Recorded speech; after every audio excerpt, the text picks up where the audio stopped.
గత కాలంలో ఫస్ట్కి సార్ నేను ఒక ప్రభుత్వ ఉద్యోగి కొడుకున్న అధ్యక్ష. మొదటి మాకు ఏదైనా సరే నెల మొదటి రోజున ఉద్యోగాలు మనకి జీతాలు వస్తాయనేది మాకు చిన్నప్పటి నుంచి అలవాటు. అలాంటిది గత ప్రభుత్వ కాలంలో ఏనాడు 1వ తారీఖున జీతాలు పడలేదు, 1వ తారీఖున ఏవి పడలేదు. అలాంటిది 1వ తారీఖున ప్రభుత్వ ఉద్యోగులందరికీ టెన్షన్గా ఆ జీతాలు పట్ల మనస్ఫూర్తిగా ముఖ్యమంత్రి గారికి అభినందనలు తెలియజేస్తాను.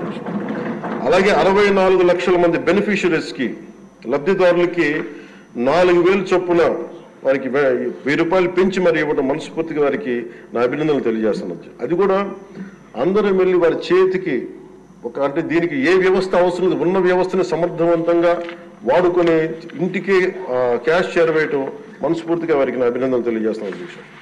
అలాగే పంచాయత్ డిపార్ట్మెంట్ సంబంధించి 1,452 కోట్లు మేము ఇప్పటికి ఖర్చు చేసాం అధ్యక్ష.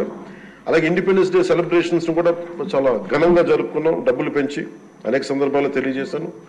13,326 గ్రామ పంచాయతీలకి జాతీయ ఉపాధి హామీ పథకం కింద పల్లి పండుగ ద్వారా 4,500 కోట్లు నిధులు విడుదల చేశాం అధ్యక్ష. అలాగే గౌరవ ముఖ్యమంత్రి గారి ఈ నాయకత్వంలో ఈ ప్యాడీ డ్యూస్ రైతులకు కావాల్సింది 1,674 కోట్లు రిలీజ్ చేసి నిజంగా మీరు రైతాంగానికి మీరు ఎంత అండగా ఉంటారని మాటలతో కాదు చేతుల్లో చూపించారు అధ్యక్ష. వారికి మనస్ఫూర్తిగా నా ధన్యవాదాలు. అలాగే ప్రభుత్వానికి మన కేంద్ర ప్రభుత్వానికి ఎంత అండగా ఉంది మోడీ గారి ఆధ్వర్యంలో ఉన్న కేంద్ర ప్రభుత్వం ఉండడానికి అమరావతికి 15,000 కోట్ల రూపాయలు, పోలవరంకి 12,500 కోట్ల రూపాయలు, రైల్వే ప్రాజెక్ట్స్ దాదాపు 70,000 కోట్ల పైచిలకు, హైవేస్ అయితే దాదాపు ఇప్పటికే 55,000 కోట్ల రూపాయలు ఈరోజు మనకి ఇచ్చారు అధ్యక్ష. దాని పనులు జరుగుతూ ఉన్నాయి. అలాగే ముఖ్యమంత్రి గారికి కూడా ముఖ్యంగా మిడ్ డే నేను అడిగింది ఏంటంటే ముఖ్యమంత్రి గారిని డొక్కా సీతమ్మ గారి పేరు ఏదన్నా పథకాన్ని క్యాంటీన్ పెట్టండి అంటే ఆయన ఏకంగా దీనిలో నారాయణ గారికి కూడా ముఖ్యమంత్రి గారు ప్రత్యేకంగా నా ధన్యవాదాలు తెలియజేస్తున్నాను అధ్యక్ష.